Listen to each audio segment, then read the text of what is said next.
Bismillahirrahmanirrahim. Assalamualaikum warahmatullahi wabarakatuh.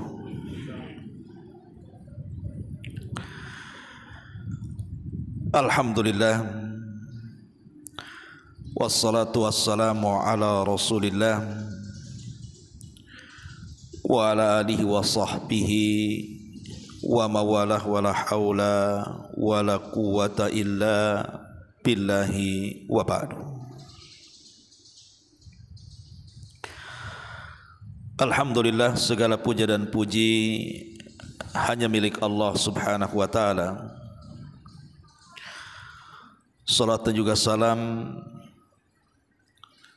kita hadiahkan kepada Rasul kita Nabi besar Muhammad sallallahu alaihi wa ala alihi wasallam. Ma'asyiral muslimat yang dimuliakan Allah subhanahu wa ta'ala, alhamdulillah, di pagi menjelang siang ini kita bisa duduk di Masjid Nidaul Ilmi Tanjung Riau Sekupang. Salat dan juga salam demi keberkahan kajian di hari ini kita iringkan kepada Rasul kita Nabi besar Muhammad sallallahu alaihi wasallam. Ma'asyiral muslimat yang dimuliakan Allah subhanahu wa ta'ala, cerita tentang taubat. Taubat ini amalan yang paling dicintai Allah subhanahu wa ta'ala, karena Allah subhanahu wa ta'ala yang berfirman, innallaha yuhibbut tawwabina wa yuhibbul mutatahhirin. Allah itu suka dengan orang-orang yang bertobat dan suka dengan orang-orang yang bersuci. Karena tobat adalah amalan yang sangat dicintai Allah subhanahu wa ta'ala, maka teruslah kita mengamalkan amalan ini setiap kita melakukan dosa. Karena manusia itu adalah makhluk yang tidak mungkin lepas dari salah dan dosa. Bukan berarti orang baik itu orang yang tidak pernah melakukan dosa, karena tidak mungkin orang itu tidak melakukan dosa. Tapi orang yang baik itu adalah orang yang kalau dia berdosa, dia segera bertobat dan dosanya dia jadikan pelajaran untuk masa yang akan datang supaya tidak mengulang. Itulah yang disabdakan Nabi sallallahu alaihi wasallam, kullu bani adam khata'un wa khairul khata'ina tawwabun. Setiap anak Adam itu pasti melakukan salah dan dosa, tapi sebaik-baik orang yang melakukan salah dan dosa itu adalah orang-orang yang segera bertobat kepada Allah Azza wa Jalla. Ma'asyiral muslimat yang dimuliakan Allah subhanahu wa ta'ala, sebelum saya bentangkan pembahasan taubat ini, kita akan mengenal tentang fadilahnya dulu.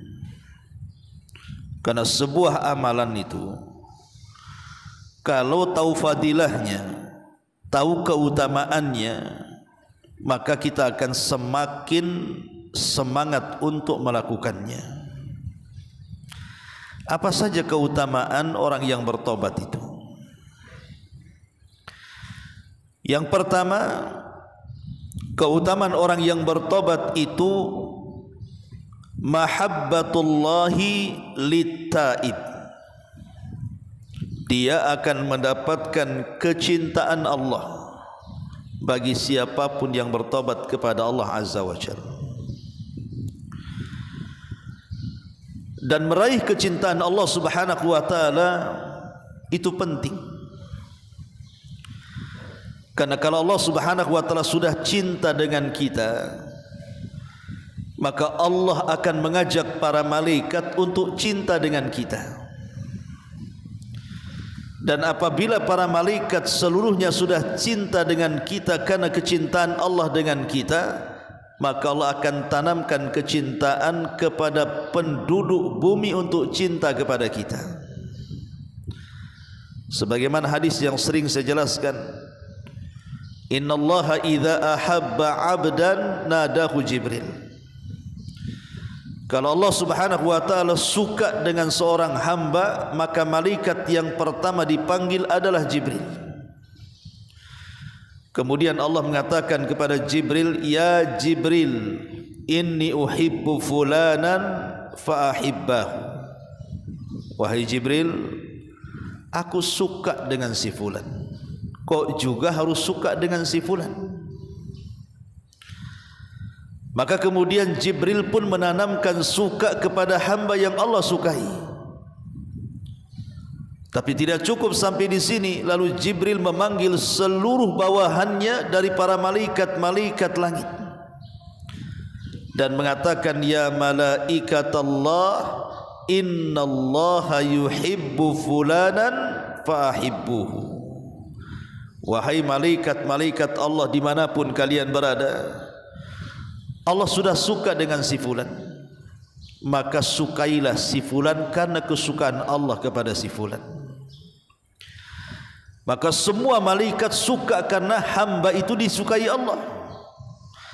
Apabila tidak ada satupun malaikat kecuali menanamkan perasaan suka kepada hamba yang disukai Allah, maka mulai Allah menanamkan rasa suka itu kepada penduduk bumi, sehingga dia mendapatkan qabul di bumi. Itulah salah satu fadilah taubat, mendapatkan kecintaan Allah, kemudian mendapatkan kecintaan para malaikat-malaikat Allah, kemudian mendapatkan kecintaan para penduduk bumi yang Allah tanamkan kepada mereka. Ini yang pertama. Yang kedua, tazkiyatun nafsi. Di antara fadilah orang bertobat itu, maka Allah akan bersihkan hatinya.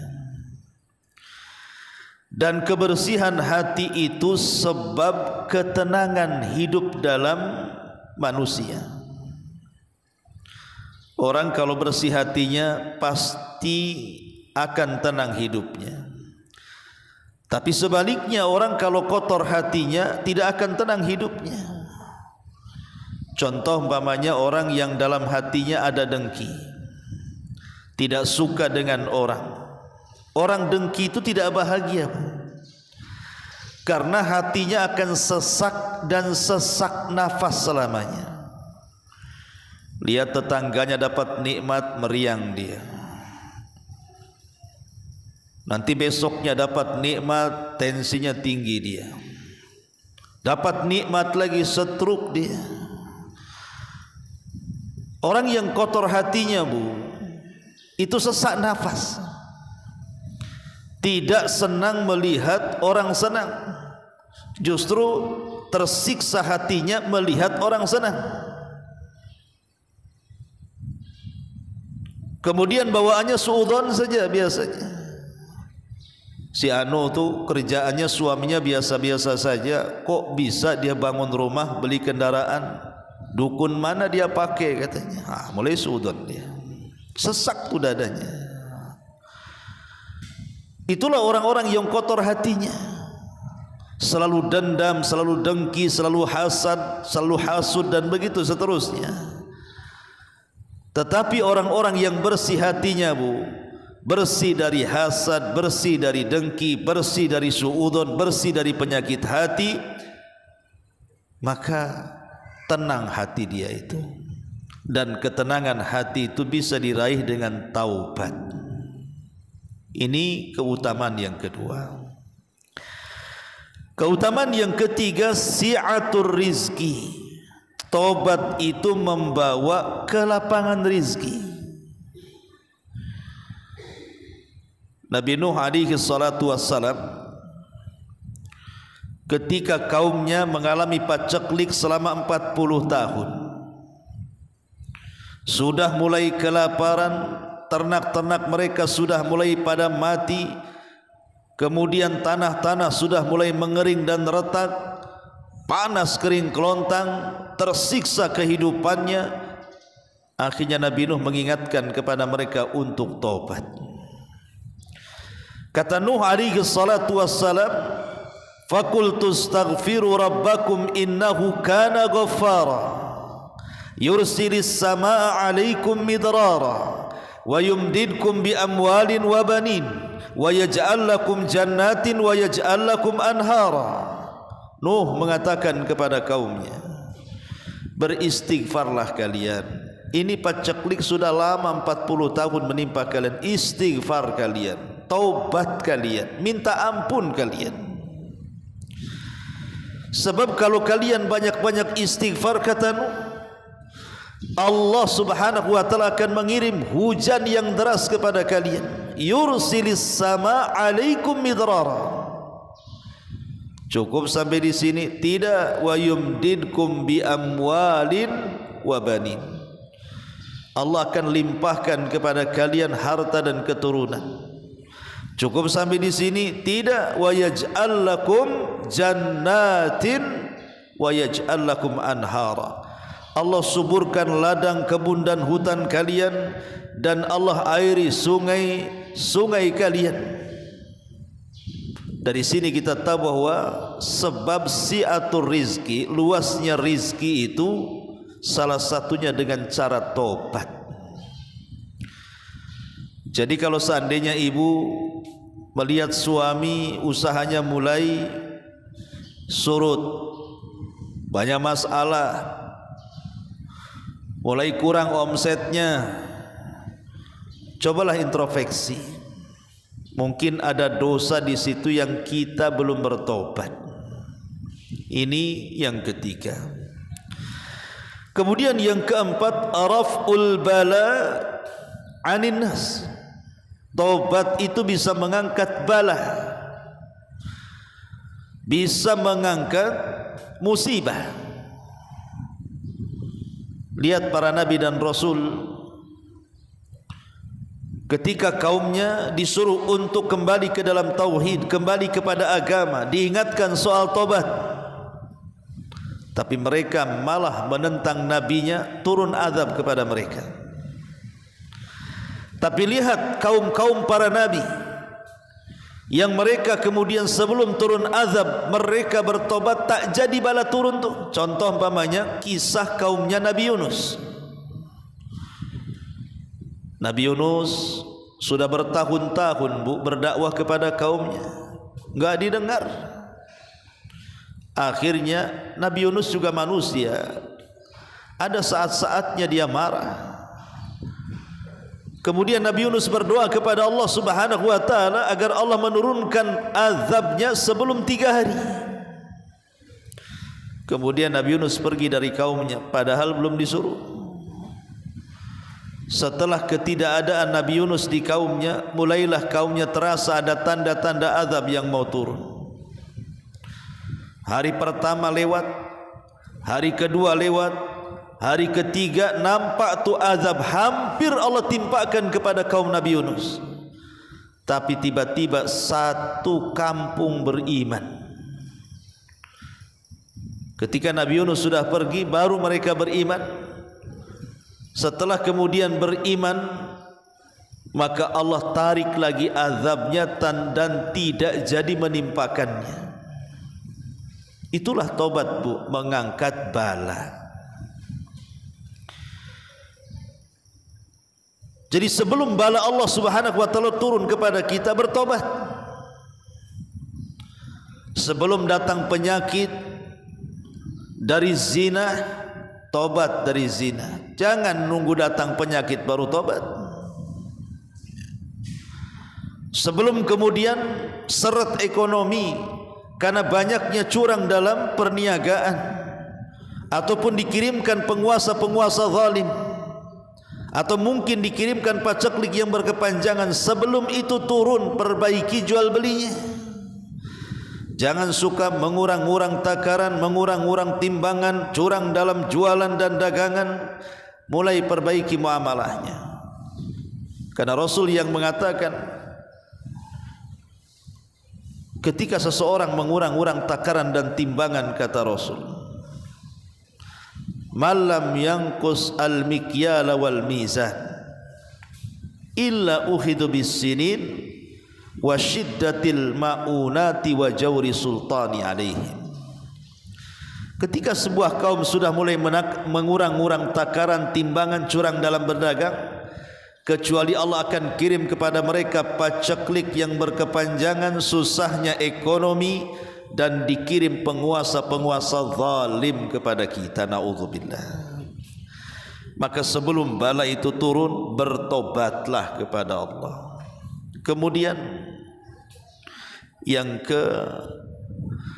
kelima, at-taubatu tajlibur rahatun nafsiyah wat tuma'nina. Bahwa taubat itu bisa menjadikan setiap jiwa-jiwa menjadi tenang, tidak terbebani.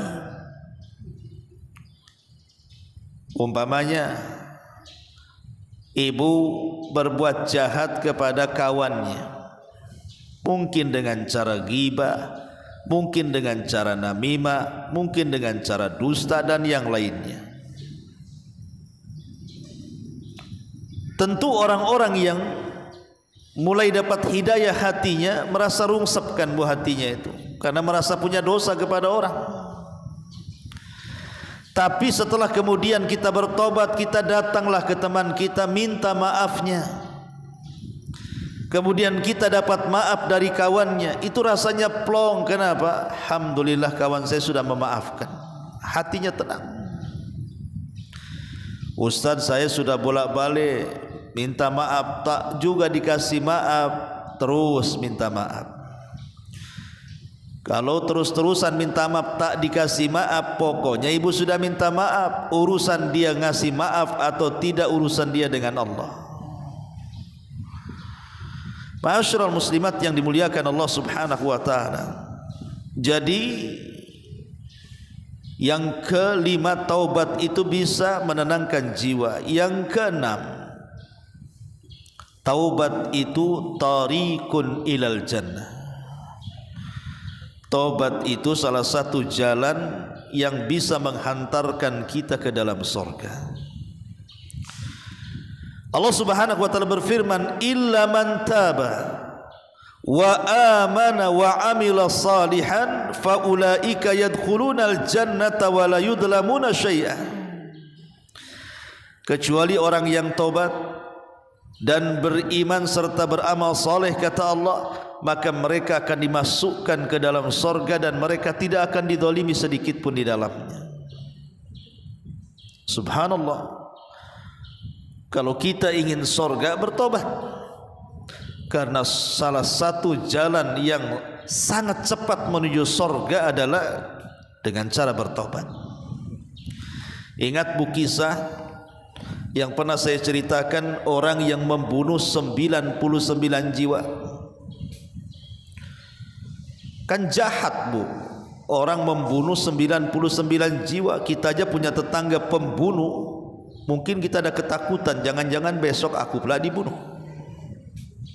Apalagi pembunuhannya dengan cara sadis kan bu. Tetapi bukan mustahil penjahat itu tidak bisa bertobat. Mungkin penjahat itu bisa bertobat, karena manusia itu ada akal juga. Sampai kapan dia seperti itu? Akhirnya kemudian datanglah hidayah menyapa orang yang membunuh 99 jiwa itu. Kemudian dia ada keinginan untuk bertobat. Akhirnya kemudian dia mencoba mencari orang yang bisa menunjuki dia akan tobatnya. Datang dia kepada seorang rahib, tapi jahil. Jadi waktu ditanya orang kayak aku yang sudah membunuh 99 jiwa, kira-kira ada tak tuh peluang tobat? Kata si rahib jahil, tak ada katanya. Dosamu sudah membumbung ke langit katanya. Marah dia, timbul emosinya, akhirnya ditusuklah si rahib jahil ini, mati bu. Genap jadi 100 jiwa dia pun bunuh tuh. Tapi dia tidak menyesal dan terus, maksudnya tidak putus asa, dan terus mencari orang yang bisa membimbing dia untuk bertobat. Alhamdulillah dia ketemu dengan seorang rahib tapi alim. Kemudian bertanya, ada enggak cara tobat bagiku yang sudah membunuh 100 jiwa? Kata si rahib alim ini, oh ada, karena dia punya ilmu, dia bisa berikan fatwa. Ada, tapi syaratnya kau datang ke kampung anu, di situ banyak orang soleh, banyak orang alim, belajar kau di situ. Akhirnya kemudian dia pun mulai melakukan safar sesuai arahan orang alim tadi. Tapi Allah takdirkan di tengah jalan tiba-tiba kehabisan bekal, kelaparan, kemudian mati. Belum sampai ke tempat kampung yang dituju yang banyak orang alim ahli ibadah, tempat dia akan bertobat. Ketika dia mati, datang malaikat azab dan mengambil rohnya, karena orang ini pantas masuk neraka karena sudah membunuh 100 jiwa. Sebelum dia bisa menarik, datang pula malaikat rahmat. Kemudian ditariklah ruh ini dan mengatakan, ini ruh milikku, dia pantas masuk surga karena sudah ada keinginan tobat. Rebutanlah dua malaikat azab dan rahmat ini, sampai Allah kirim malaikat hakim, pemisah, pengislah, dan mengatakan gini saja, apakah ruhnya si pembunuh 100 jiwa ini layak masuk surga ataukah layak masuk neraka? Kisu bainal ardaini, kita ukur jalannya, lebih dekat ke mana kematiannya? Ke desa yang akan bertobatkah dia di situ lebih dekat, atau ke tempat dia bertanya kepada orang alim rahib itu lebih dekat? Kalau jaraknya lebih dekat kepada desa yang dituju, tempat yang ia akan bertobat di situ, maka dia pantas masuk surga karena sudah dekat keinginannya. Tapi kalau tempat itu masih jauh dan dekat dengan si rahib alim, maka dia pantas masuk neraka karena jarak ke kampung itu masih jauh. Subhanallah, rahmat Allah luas bu. Padahal dia mati itu baru saja dia bertanya kepada orang alim tadi, tidak jauh dari situ dia mati. Sementara kampung yang dituju itu masih jauh, tapi Allah lipat buminya, akhirnya lebih dekat ke kampung itu dibandingkan kepada sang rahib alim yang ia tanya. Begitulah rahmat Allah lebih luas dibandingkan murkanya. Akhirnya kata malaikat hakim, dia pantas masuk surga. Lihat, taubat itu menjadikan wasilah masuk ke dalam surga. Ini yang keenam. Kemudian yang kelima, bahwa taubat itu menjadikan para malaikat Allah Subhanahu wa taala, mereka akan mendoakan kebaikan kepada kita. Malaikat-malaikat Allah, mereka akan mendoakan kebaikan kita. Allah Subhanahu wa taala berfirman, alladzina yahmiluna al-arsha wa man hawlahu yusabbihuna bihamdi rabbihim wa yu'minuna bi wa yastaghfiru lilladzina amanu rabbana wasi'ta kulla syai'in rahmatan wa ilma faghfir lilladzina tabu. Syahidnya dalam ayat ini adalah faghfir lilladzina tabu wattaba'u sabila wa qihim adzabal jahim. Dan para malaikat yang memikul arsy Allah dan malaikat yang di sekitarnya. Mereka bertasbih dengan memuji Rabb mereka, beriman dengan Allah dan memintakan ampun kepada orang-orang yang beriman, seraya mengatakan, Rabb kami amat luas rahmatmu atas segala sesuatu dan amat luas pengetahuanmu atas segala sesuatu. Kemudian malaikat mengatakan, faghfir, maka ampunilah ya Rabb, lilladzina tabu, kalau ada manusia-manusia yang bertobat. Jadi kalau kita bertobat, maka para malaikat-malaikat Allah itu akan mengagumi kita dan akan berdoa kebaikan kepada kita, Bu. Didoakan para malaikat. Luar biasa, Bu. Ya. Ma'asyiral muslimat yang dimuliakan Allah Azza wa Jalla. Kemudian juga berikutnya di antara fadilah taubat adalah Allah akan menggugurkan seluruh dosanya. Allah akan gugurkan semua keburukan-keburukannya. Allah mengatakan, innal hasanat yudhibnas sayyi'at. Sesungguhnya kebaikan-kebaikan itu bisa menghapuskan keburukan-keburukan. Nabi SAW mengatakan, at-taubatu tahjubu ma qabla. Taubat itu bisa menghilangkan dosa yang sebelumnya kita lakukan. Kalau sebelumnya kita melakukan dosa apa saja, kemudian kita betul-betul bertobat dengan taubatan nasuha, Bu, maka tobat itu bisa menghapus dosa-dosa sebelum kita. Dan seabrek lagi tentang keutamaan dan kemuliaan orang yang bertobat, Bu.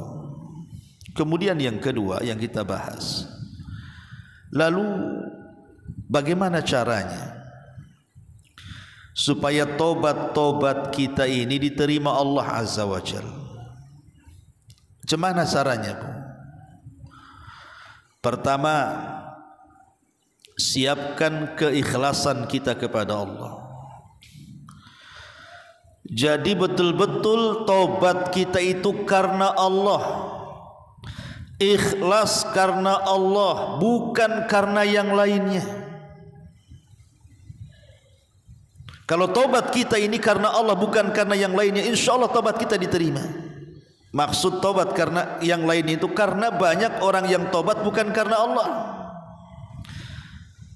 Pamannya ada seorang laki-laki yang ingin menikah dengan seorang wanita muslimah, dia non muslim, kemudian akhirnya pura-pura bersyahadat, padahal dia enggak sungguhan masuk Islam, Bu.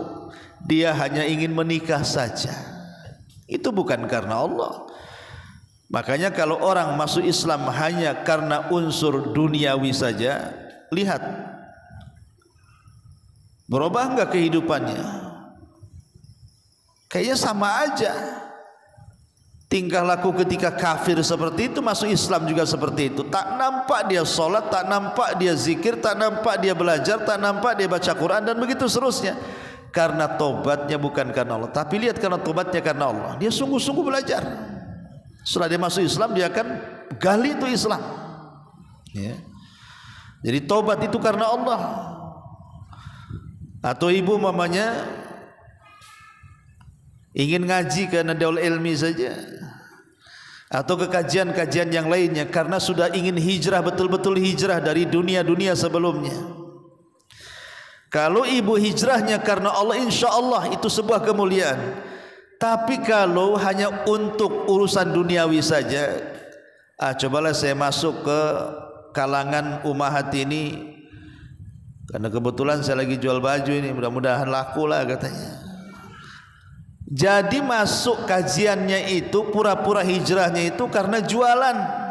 Nah itu bukan karena ikhlas, bukan karena jualan, karena unsur duniawi itu. Lah ini bukan karena Allah, nggak akan diterima taubatnya, karena ada unsur keduniaan di situ. Jadi ikhlas karena Allah. Yang kedua, an-nadamu ala dzambi. Kalau orang sudah bertobat, nyesel, Bu, nyesel. Kenapa dulu saya masuk ke kubangan maksiat? Kenapa dulu saya jadi ahli judi, jadi ahli zina, jadi ahli maksiat, minum khamr, dan begitu seterusnya. Ini mah tidak. Ada orang yang ngaku-ngaku tobat. Saya mah sudah puas Ustaz katanya. Sudah puas katanya. Kan ada orang yang tobat ngomong puas tuh.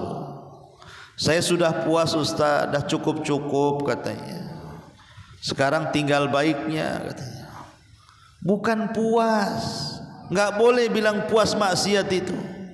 Bilang saja nyesel, kenapa aku dulu melakukan maksiat. Ini malah ngomong puas. Aku zina sudah Ustaz, aku judi sudah, mabok sudah, mukul orang sudah, bunuh orang sudah, puas aku Ustaz, sudah enggak mau lagi saya. Bukan begitu bahasanya. Nyesel kenapa aku dulu minum khamr, kenapa aku zina, kenapa aku bunuh orang, kenapa aku begini, kenapa aku begitu. Nyesel itu bahasanya. Ya. Dan kalau sudah menyesal, jangan dibuat main-main. Karena tanda penyesalan itu menunjukkan tobatnya sungguhan. Ibu sudah hijrah. Karena biasa sebelumnya ibu suka gibah dengan kawan-kawannya. Bahkan seminggu sekali ada kumpulan gibah. Sudah ngaji tahu dosa gibah tak mau. Ayo Bu, kita berangkat gibah lagi. Enggak mau kata ibu. Ya udah kita ongkosi. Kalau ongkosi tak tahulah kan. Nah ini kan repot Bu ya. Mau gibah kalau diongkosi.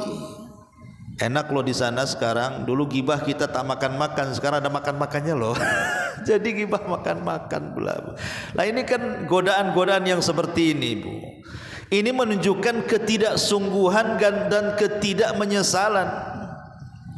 Jadi kalau tobat ya betul-betul nyesel ya nyesel, jangan main-main lagi. Karena biasanya dari penyesalan ini nanti naik ke yang ketiga, al-iqla anhu. Al-iqla anhu itu artinya betul-betul dia menjauhi sarana-sarana, wasilah-wasilah yang mendekati maksiatnya. Datang kawannya yang masih maksiat, datang ke tempat ibu, ibu nampak dari jendela, enggak beres dia, pasti datang mengajak gibah lagi. Langsung ibu kunci dari luar, enggak peduli ya. Karena kalau ibu masih berjamaah dengan orang yang tukang gibah, nanti gibah lagi. Ibu kalau kumpul masih berjamaah dengan orang yang suka ngerumpi lagi. Ibu kalau kumpul dengan orang yang suka gunjing, nanti gunjing lagi. Dan begitu seterusnya. Kalau ibu ingin tobat, tobatlah setelah totalitas. Jauhi orang-orang yang menggibah itu. Dekat tempat pun, lewat pun kalau bisa jangan. Nanti kalau lewat di situ nampak ada kawan-kawannya, mulai setan datang. Apa salahnya mampir sebentar kata setan itu. Mampir, akhirnya kelamaan gibah lagi di situ. Jadi dari penyesalan itu timbul al-iqla namanya. Betul-betul dia menjauh. Ya. Jangan kemudian setelah dia berusaha menjauh, tak sungguh-sungguh lagi tobatnya tuh. Aku tobat dari khamar katanya. 2 minggu tak minum khamar, pusing kepala. Karena pusing kepala akhirnya nyoba lagi. Tobat dari narkoba. Sudah berusaha, udah kena karantina 6 bulan. Udah tobat-tobat dia di karantina itu. Kemudian dia keluar dari karantina, pusing lagi kepala. Ini bukan tobat namanya. Ya. Itu kata istilah orang dulu itu tobat sambal Bu. Tahu tobat sambal Bu? Ibu kalau habis makan sambal, habis itu mencret-mencret kan Bu, tobat aku katanya. Nanti seminggu lagi nyari lagi tuh sambal tuh. Mana sambal katanya? Padahal minggu kemarin mencret-mencret tuh. Bolak-balik masuk dokter kan Bu. Lah itu namanya tomat, habis tobat kumat tuh ya kayak gitu tuh Bu. Itu enggak sungguhan itu. Ya. Kemudian juga dari yang ketiga masuk ke yang keempat, al-azmu ala alla ya'ud. Punya azam, punya keinginan kuat agar jangan kembali, agar jangan kembali.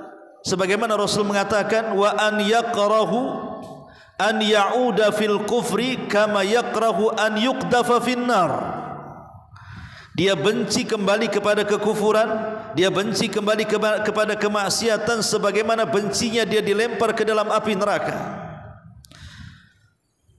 Jadi kalau sudah tobat, dia tidak akan kembali dan akan benci dengan kemaksiatan itu seperti dia bencinya kalau dia dilempar ke dalam api neraka, kata Nabi.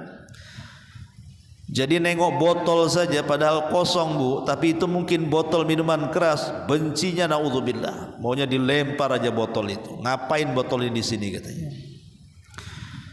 Nengok majalah-majalah Parno dan begitu seterusnya, benci dia. Nanti saya tergoda lagi, akhirnya dibakar majalah itu. Dan begitu seterusnya. Ya.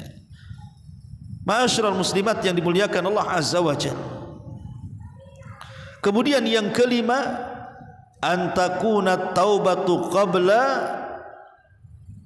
ghalqil abwabi. Lakukan tobat itu sebelum pintu-pintunya ditutup. Sebab kalau seandainya nyawa sudah sampai di tenggorokan, matahari sudah terbit dari barat, maka ketika itu sudah tidak ada kesempatan untuk tobat. Sebagaimana Allah Subhanahu wa taala mengatakan, la yanfa'u nafsun imanuha lam takun amanat min qablu aw kasabat fi imaniha khaira. Bahwa ada satu hari di mana iman seseorang itu tidak akan manfaat lagi. Kapan itu? Ulama tafsir mengatakan ketika matahari terbit dari arah barat. Ketika terbit matahari dari arah barat, walaupun penyembah berhala melempar berhalanya, walaupun penyembah setan dia berlepas diri dari setannya, tetap tidak akan diterima tobatnya. Kenapa? Karena matahari sudah terbit dari barat. Begitu juga napas di tenggorokan, seperti Fir'aun. Dia berteriak-teriak di tengah lautan dan mengatakan, amantu bi rabbi Musa wa Harun. Aku beriman dengan Rabbnya Musa dan Harun. Amantu bima amanat bihi banu Israel. Aku beriman dengan apa yang diimani Bani Israel. Diterima tobatnya si Fir'aun? Tidak, disumpal mulutnya oleh Jibril. Tidak diterima. Kenapa? Karena nyawa sudah di tenggorokan. Kalau sudah nyawa di tenggorokan itu tidak akan bisa bertobat. Jangan kemudian kita ini tobat ketika jantung sudah dipasangi dengan oksigen, suara sudah krak-krok dan mau mati. Mana dia mau tobat? Maka sebelum nyawa di tenggorokan itu, Allah mengatakan, kul ya ibadiyalladzina asrafu ala anfusihim la taqnatu min rahmatillah innallaha yaghfiru dzunuba jami'a innahu huwal ghafurur rahim. Katakan ya Muhammad, wahai hamba-hambaku, orang-orang yang mereka melampaui batas terhadap diri mereka, jangan putus asa dari rahmat Allah. Bertobat, karena Allah itu mengampuni dosa seluruhnya dan Dia Maha Pengampun lagi Maha Pengasih. Dia Allah Maha Pengampun lagi Maha Pengasih. Kalau kita tahu Allah Maha Pengampun, artinya Allah akan mengampuni dosa-dosa hambanya. Kalau Allah itu Maha Pengasih, artinya Allah merahmati dan menyayangi hamba-hambanya yang minta ampun kepadanya. Allah itu senantiasa membuka pintu ampunannya. Kapanpun dosa yang kita lakukan di siang hari, Allah buka ampunannya di malam hari. Dosa yang kita lakukan di malam hari, Allah buka ampunannya di siang hari. Terkadang kitanya yang malas bertobat, kitanya yang tidak mau berubah, kitanya yang menzalimi diri sendiri dan tidak mau minta ampun kepada Allah. Itu yang jadi masalah. Akhirnya ketika dosa-dosa sudah menumpuk, rasanya tidak bisa diampuni Allah, mulailah dia putus asa dan merasa dia layak masuk neraka. Dan putus asa itu sebesar-besarnya dosa besar. Maka Bu, kalau kita melakukan dosa, teruslah bertobat. Besok melakukan dosa lagi, tobat lagi. Besoknya lusanya melakukan dosa, tobat lagi. Karena Imam Ghazali mengatakan dosa itu ibarat debu dalam kaca. Kaca itu kalau kita bersihkan, kita lap tiap hari Bu, walaupun hari-hari kaca itu ditempeli debu, kan enak bersihkannya Bu. Tapi coba kalau seandainya kaca itu tidak dibersihkan, setiap hari kena debu, besoknya kena debu, lusanya kena debu, bulan depannya kena debu, tahun depannya kena debu, dan tidak pernah dibersihkan. Tiba-tiba ingin membersihkan, apa enggak sulit membersihkannya tuh? Begitulah dosa kalau digempur dengan tobat dan istighfar, maka kita akan menjadi bersih ketika berpulang ke hadapan Allah. Ma'asyiral muslimat yang dimuliakan Allah Subhanahu wa taala. Tapi tobat itu kan ada alamatnya Bu. Kita sudah ikhlas, kita sudah menyesal, kita sudah berjanji, kita sudah meninggalkan dosa, kemudian berjanji untuk tidak mengulangi. Dan kalau berkaitan dengan hukukul adami, kita kembalikan tuh barang-barang orang, itu bentuk tobatnya, anggaplah sudah dilakukannya. Lalu apa ciri-cirinya bahwa tobat itu diterima? Kan harus ada ciri-cirinya Bu. Maka ulama menjelaskan ciri-ciri tobat ibu diterima itu, yang pertama biasanya tampak dari lidahnya Bu, tampak dari lisannya. Kalau dulunya ibu tukang fitnah, setelah tobat jadi tukang damai. Ibu dulunya tukang gibah, setelah tobat maka ibu tukang muji orang. Dulunya ibu tukang adu domba namimah, sekarang ibu juru damai. Dan begitu seterusnya. Yang dulunya lisan itu kalau ngomong nyelekit, bukan main nyakiti perasaan orang. Lisannya setajam silet cutter dan begitu seterusnya. Mulai setelah tobat, diperbaiki lisannya, mulai santun, mulai sopan, mulai baik, ditata diksi katanya, mufrodatnya mulai dihalusi lagi, dan begitu seterusnya. Nampak tuh Bu, orang kalau diterima tobat itu nampak dari lisannya biasanya.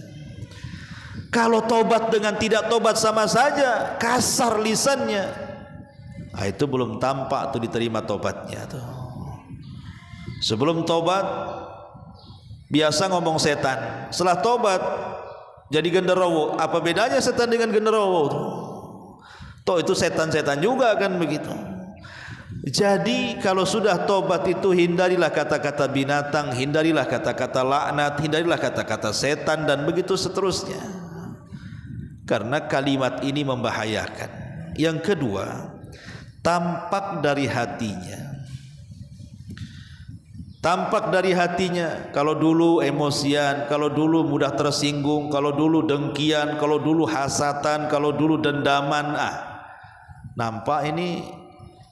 Saya lihat dulu itu Umi Anu dulu kalau udah ngomong depan dia saja langsung tersinggung. Sekarang tenang-tenang saja. Apa ada tobat ya dia ya katanya. Bukan tobat melamun Ustaz, ketika dengar aja dia itu. Jadi ibu ya. Jadi nampak di hatinya.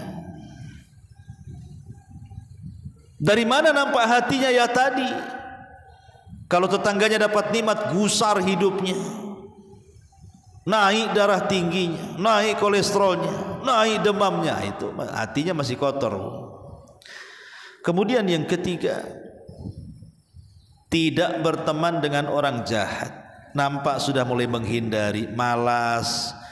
Kalau dulu-dulu itu masih hidupnya masih mungkin masuk ke dunia remang-remang, ke dunia hitam-hitam dan begitu seterusnya. Setelah tobat dia tidak mau bergaul lagi, mulai menghindari manusia, mulai milih-milih kawan, mulai milih-milih teman. Ini pantas ditemani, ini tidak. Ini kalau berteman dengan nanti balik lagi saya ke sana. Pokoknya dia akan tampak dari pertemanannya.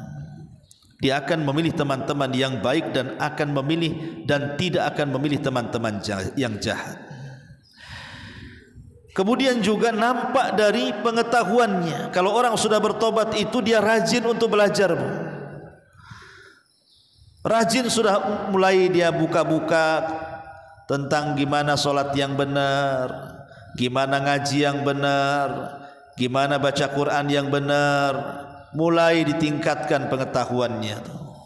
Ya. Mulai rajin hadiri majelis ta'lim. Ya. Kemudian juga di antara tanda-tandanya mulai ibadahnya bertambah, Bu. Ibadahnya bertambah, mulai mungkin dulu meninggalkan yang wajib, setelah tobat mulai sholat 5 waktu dia jaga. Setelah dia jaga sholat 5 waktu mulai naik ke rawatibnya, kemudian naik pula ke witir dan tahajudnya, kemudian naik lagi ke duhanya, naik lagi ke sholat-sholat yang lainnya. Dulu tidak pernah puasa Ramadan, akhirnya puasa Ramadan. Naik lagi ke Senin Kemisnya, naik lagi ke Ayamil Bidnya, naik lagi ke Dawudnya, dan begitu seterusnya. Adalah tampak tambah-tambahan ibadahnya itu, tidak monoton itu saja kan.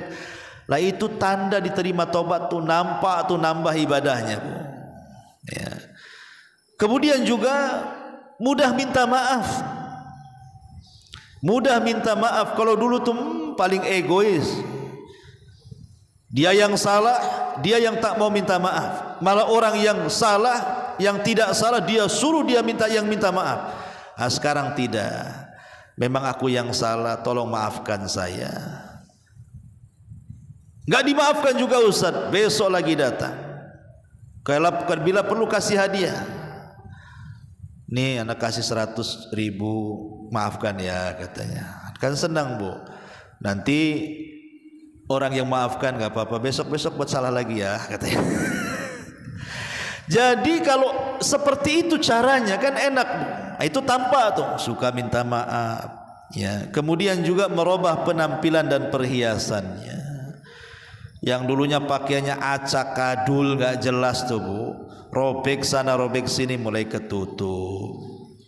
Yang dulunya perhiasannya semua ring motor itu yang merah, yang kuning dipasang semuanya tuh, Bu, dari kaki, tangan, gelang, karena ingin ria. Sekarang mulai ditutup, ya. Iya, ibu punya perhiasan tahu, tapi kan gak nampak di balik jilbab. Jangan pula dilobangi dekat telinganya biar orang tahu, kan gitu. Jadi mulai dari pakaian perhiasan itu sudah mau tampak dia tuh. Dari tutur katanya, dari perbuatannya, dari pakaian, dari perhiasannya, nampak ada perubahan tuh. Dulu tidak pernah pakai jilbab gombrang, jilbab layangan, sekali kena angin terbang. Sekarang mulailah jilbabnya besar, betul-betul menutup aurat kan. Itulah bagian daripada tobat, ya. Bagian daripada tobat. Kemudian yang seterusnya, hidupnya semakin baik, tidak banyak mengeluh, menerima apa adanya, yakin dengan takdir Allah. Itu sudah mulai tobat tuh. Tapi kalau hidupnya masih mengeluh, tidak yakin dengan takdir gitu ya, tidak qanaah, tidak zuhud, itu belum tobat tuh namanya tuh. Jadi nampak tuh dari qanaahnya itu. Ini juga bagian daripada ciri alamat-alamat tobat, di mana tobat itu akan diterima oleh Allah Subhanahu wa taala. Ya. Apalagi, Bu, kemudian di antara tanda-tanda diterima tobat itu, maka ada kecerahan dalam wajahnya, tidak suka murung. Karena dosa itu menjadikan hati hitam, dan hitamnya hati itu nampak di mukanya. Tapi orang yang sudah bertobat, diterima tobatnya, nampak cerah hidupnya itu.